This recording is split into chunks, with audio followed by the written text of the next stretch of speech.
برج حمل کو ہم ڈسکس کریں گے کہ برج حمل کے لیے یہ کہاں پہ زحل ڈائریکٹ ہوگا اور اس کے کیا افیکٹ آئیں گے.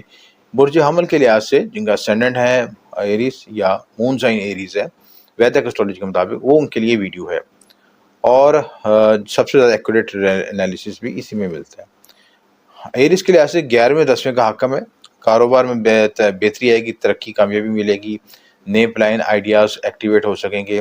آپ کا 11واں گھر ایکٹیویٹ ہوگا تو جو آپ نے ماضی میں ایفرٹس کیے تھے، ہارڈ ورکنگ کی تھی، یا جن کا کوئی رزلٹ نہیں مل رہا تھا، اب وہ ٹائم ہے کہ آپ کو اس کا رزلٹ مل سکے گا. سوشل نیٹ ورکنگ میں اضافہ ہو سکے گا، لوگوں کے ساتھ تعلقات میں بہتری آ سکے گی، نئے وسائل ملیں گے، اور اس کے ساتھ صحت بہتر ہوگی. آپ دور اندیشی کے ساتھ اچھی انویسٹمنٹ کر سکیں گے.